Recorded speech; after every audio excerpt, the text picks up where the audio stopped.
여러분 안녕하십니까? 4월 23일 금요일 뉴스투데이 강원입니다. 앞으로 10년간의 철도망 건설 계획이 담긴 제4차 국가철도망 구축 계획의 초안에 이 강원도에서는 4개의 철도 사업이 반영됐습니다. 용문 홍천과 삼척 강릉 사업이 포함되면서 수도권 배후 광역 경제도시로의 전환점을 맞게 됐습니다. 허주희 기자가 보도합니다. 신규 철도 사업 반영 여부를 알 수 있는 국토교통부의 제4차 국가철도망 구축계획 공청회. 강원도 철도망에서는 먼저 용문 홍천 철도 사업이 확정됐습니다. 용문 홍천은 중앙선의 용문역에서 홍천까지를 연결해서 강원도를 광역철도로 연결하는 강원도 최초의 광역철도 사업이 되겠습니다. 용문 홍천선 외에도 삼척과 강릉을 연결하는 동해선, 삼척 해변 정거장과 동해항을 잇는 동해 신항선, 원주 만종을 잇는 원주 연결선이 포함되는 기대 이상의 결과가 나왔습니다. 경의 중앙선과 연결되는 용문 홍천선은 34km 구간에 7,800억 원을 들여 수도권 광역 철도망으로 구축합니다. 동해선은 43km 구간에 1조 2,500억 원이 투입돼 환동해권 발전의 기반이 될 걸로 예상됩니다. 또 3차 계획에 반영됐지만 진척되지 못했던 동해 신항선은 3.6km 구간에 578억 원을 들여 동해선 연계 사업으로 다시 추진됩니다. 당초 강원도 건의 사업에 없었던 원주 연결선은 6km 구간에 1,200억 원이 투입돼 원주 제천선과 강릉 KTX를 잇는 중간다리 역할을 하게 됩니다. 강원도는 4차 국가철도망 사업이 2030년까지 개통된다면 강원도가 동북아 북방경제시대 전진 기지이자 수도권의 배후 광역경제도시로 거듭날 것이라고 밝혔습니다. 홍천군, 또 동해시, 삼척시, 시군과의 적극적인 도와의 협조가 유계적 관계가 사업 추진하는 성패를 좌우할 것 같습니다. 국토교통부는 올해 상반기에 제4차 국가철도망 구축 계획을 확정 고시할 예정입니다. MBC 뉴스 허주입니다. 제4차 국가철도망 구축 계획은 말 그대로 향후 10년간 정부가 추진하는 철도 계획인데요. 강원도는 수도권 광역철도망이 확대되고 광역교통 네트워크가 구축되면서 지역 균형 발전의 토대가 마련될 것으로 기대하고 있습니다. 하지만 강원도 내 주요 시군과의 철도망 연결, 그리고 조속한 사업 시행 등 해결해야 할 과제도 많습니다. 박민기 기자입니다. 강원도에서는 처음으로 수도권 광역철도 사업에 포함된 홍천군은 축제 분위기입니다. 제4차 국가철도망 구축 계획에 새롭게 포함된 홍천 용문간 철도 노선은 중앙선을 통해 수도권으로 직접 연결됩니다. 그동안 국가철도망에서 소외된 홍천군은 지역균형 발전을 위한 디딤돌이 마련됐다며 환영하고 있습니다. 용문과 연결됨으로써 수도권과의 통로가 생기게 되고요. 그리고 향후에는 원주, 홍천, 춘천 구간을 거쳐서 북한과 또 유라시아까지 연결될 수 있는 희망이 생겼다고. 하지만 광역철도는 일반 철도와는 달리 건설비의 30%를 지자체가 부담하는 대도시권 광역교통관리에 관한 특별법이 적용됩니다. 현행 법규라면 강원도는 경기도와 함께 홍천 용문간 철도 사업비 7,818억 원 가운데 최대 2천억 원 이상을 짊어져야 합니다. 결국 강원도나 홍천군은 사업비 부담을 최소화하면서 예비 타당성 등 기재부의 까다로운 관문을 통과해야 하는 과제를 안고 있습니다. 이번 4차 국가철도망 구축 계획에서 추가 검토 사업으로 분류된 춘천 원주철도와 경원선, 천원 월정리, 연천 구간은 강원도를 미음자로 연결하는 히든 카드로 평가됩니다. 신규 사업에 포함되지 못한 건 아쉬움이지만 첫 단추를 끼웠다는 데 의미가 있습니다. 강원도가 한 걸음 평화 시대를 대비해서 또 수도권 광역 철도망과의 연결을 통해 가지고 수도권과의 경제 시대를 만들어 나가는 데 있어서 중요한 밑바탕이 되리라 확신하고. 이번 4차 국가철도망 구축계획 신규 사업 43개 가운데 강원도는 신규 사업 4개와 추가 검토 사업 3개를 반영하는 성과를 거뒀습니다. 이제 강원도는 정부의 철도 계획을 하루라도 빨리 실현해 광역 경제권을 형성하고 지역 균형 발전 효과를 극대화하는 과제를 안고 있습니다. MBC 뉴스 박민기입니다. 경자구역 망상지구 개발과 관련해 경자청과 동해시의 갈등이 장기화하면서 법적 공방으로 번질 가능성이 높아지고 있습니다. 개발 사업 시행사는 동해시가 행정 절차를 이행하지 않아 손해를 보고 있다며 소송을 준비하고 있습니다.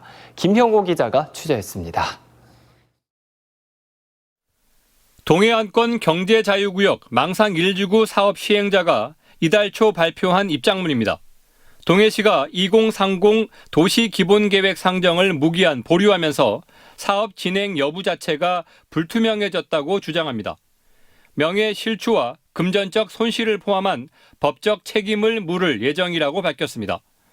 사업 시행자인 ECT는 현재 소송 관련 서류를 정리하고 있는 것으로 알려졌습니다. 행정소송 이외에 그것으로 인해서 또는 비대위라든지 동해시의 행위로 인해서 지연되는 사항에 발생한 비용이라든지 그거는 저희가 다 산출을 해가지고 손해배상까지 청구할 거예요. 망상지구 개발 사업 시행자를 지정한 경자구역청은 난감해하고 있습니다. 도시계획 상정 권한이 동해시에 있는 만큼 절차적으로 원만하게 이루어지도록 협의를 하겠다는 입장입니다. 동해시는 특혜 의혹 해소라는 원론적인 입장에는 변화가 없다면서도 개발 사업의 안전장치 마련에 강원도가 적극적으로 나설 것을 요구했습니다. 강원도나 경자청 차원에서 현재 본인들이 책임을 지겠다는 어떤 입장에서 뭔가 대안을 좀 제시해 줬으면 좋겠다라는 게 이제 또. 법적 공방이 본격화되면 사업 자체가 백지화될 수 있어 파국은 막아야 한다는 의견이 많습니다. 법적 대응을 가면 서로 얼굴 붉히고 난 다음에 화해한들 앙금이 안 남을 수 없지 않느냐. 그러니 난 좋은 방향으로 갔으면 좋겠다라고 의견을 계속 전달을 했어요. 동해시와 경자구역청 모두 책임 있는 자세로 해결의 실마리를 찾는 노력이 필요해 보입니다. MBC 뉴스 김영호입니다. 지역 자금의 외부 유출을 막고 상거래 활성화를 위해 도입된 지역 화폐가 원주에도 있습니다. 도내에서 경제 규모는 가장 큰데 지역 화폐 사용액은 꼴찌 수준이라고 하는데요. 그 이유가 무엇인지 윤하은 기자가 취재했습니다. 2018년 처음 도입된 지역 화폐인 원주사랑 상품권. 소액인데다 관광지에서만 주로 사용되는 종이 상품권의 한계를 극복하고 원주 전역의 상거래 활성화를 위해 2달 전 카드형 상품권이 새로 출시됐습니다. 하지만 카드형 출시 이후 가입자 수는 4,000명, 사용액은 1억 8천여만 원에 그쳤습니다. 비슷한 시기 사업을 시작한 횡성 등 다른 시군과 비교하면 저조한 수치입니다. 다른 상품권에 비해서 현저히 많이 없는 편이고 가맹점 입장에서도 받는데 좀 불편함이 있고 카드형으로 지난달에 나왔거든요. 그 정보는 사실 받은 적은 없어요. 저도 지금 처음 듣는 얘기고. 이유는 사용할 곳이 없기 때문입니다. 다른 시군의 지역 화폐는 재난지원금 사용 때처럼 별도의 등록 절차 없이 대부분 상점에서 사용할 수 있는 것과 달리 원주사랑 상품권은 종이형이든 카드형이든 등록된 가맹점에서만 사용이 가능합니다. 지난해 7월 시행된 법률에 따라 별도로 등록한 가맹점에서만 지역 화폐를 쓸 수 있도록 제한하고 있는 겁니다. 반면 다른 시군은 올 1월에 발표된 행안부 지침에 따라 계도 기간을 두고 공격적으로 지역 화폐 사용을 권장하고 있습니다. 할인 방식도 다릅니다. 다른 시군은 사용 금액의 10%를 적립해 돌려주는 이른바 캐시백을 도입했지만 원주는 충전을 할 때 10% 금액을 더 충전해주는 방식이어서 카드 사용 횟수와 사용액을 늘리는 데도 불리하다는 지적입니다. 지금 온라인으로도 지금 하고 있는데 읍면동에서도 가입을 받습니다. 가맹점 가입받고 있고요. 그리고 저희가 찾아가는 서비스로 해서 가맹점을 저희가 확보하러 인력이 나갈 겁니다. 원주시는 올해 원주사랑 상품권 카드형 발행액을 150억 원으로 예상하고 있습니다. 카드 충전 시 제공하는 할인을 위해 필요한 정부 예산 12억 원가량도 이미 확보했습니다. 하지만 이런 추세가 이어진다면 국비 대부분을 반납해야 할 가능성이 높습니다. MBC 뉴스 윤하은입니다. 춘천이 2025년 국제인형극 연맹의 총회 개최지로 최종 선정됐습니다. 춘천시는 연맹 회원국들의 141표 가운데 92표를 얻어 2025년 총회 개최지로 선정됐다며 총회를 통해 춘천이 인형극의 성지로 발돋움할 것으로 기대하고 있습니다. 국제인형극연맹은 유네스코 산하 민간기구로 4년마다 총회와 세계 인형극 축제를 개최합니다. 춘천시는 2025년 9월쯤 총회를 열 계획이라며 그 기간 동안 3천여 명의 국내외 인형극 공연단이 춘천을 찾아 다양한 공연을 펼친다고 밝혔습니다. 속초 영랑호 생태탐방로 조성 사업과 관련해 시민환경단체가 주민 소송을 제기했습니다.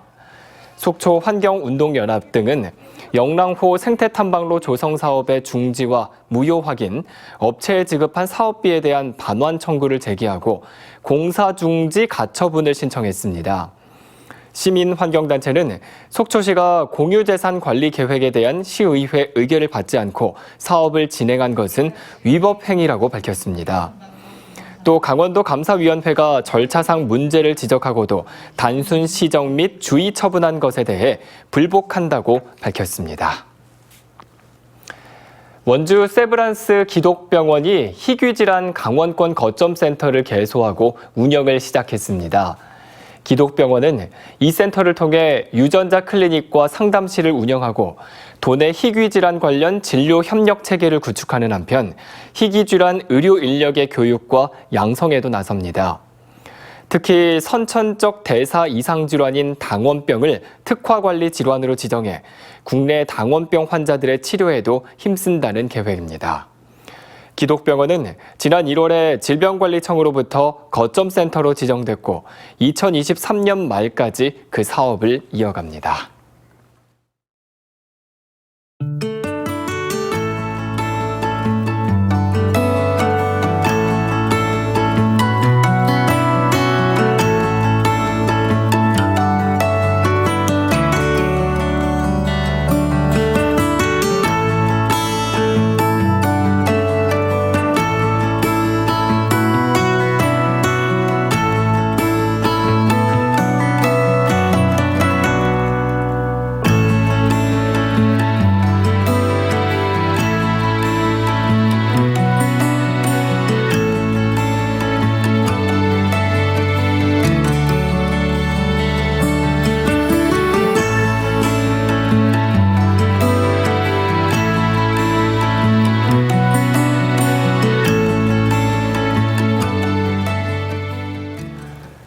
춘천 MBC와 원주 MBC, MBC 강원 영동 등 강원도 지역 방송사와 강원도 방송통신위원회가 어제 강원 시청자 미디어 센터에서 강원 지역 재난 대응 방송 제작 협력을 위한 업무 협약을 체결했습니다.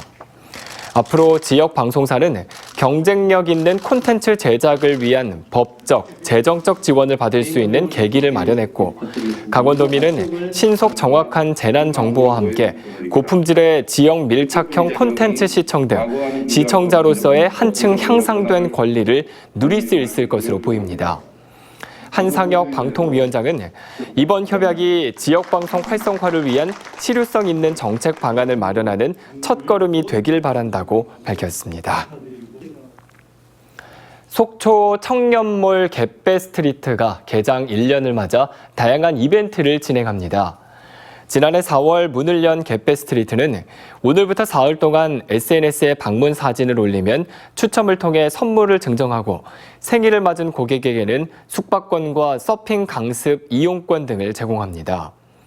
갯배스트리트는 코로나19 상황 속에서도 20개 점포가 모두 정상 영업을 하고 있고 최근 청년몰 활성화 사업에 선정돼 홍보와 상품 개발 등에 필요한 사업비 2억 원을 지원받게 됐습니다.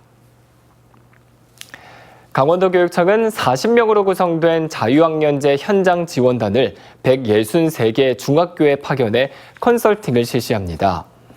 이번 컨설팅은 교과 연계 주제 선택 수업 등 우수 사례를 공유하고 코로나19 상황에서 학교 교육과정 운영의 애로사항과 문제점을 진단해 해결 방안을 찾아주게 됩니다.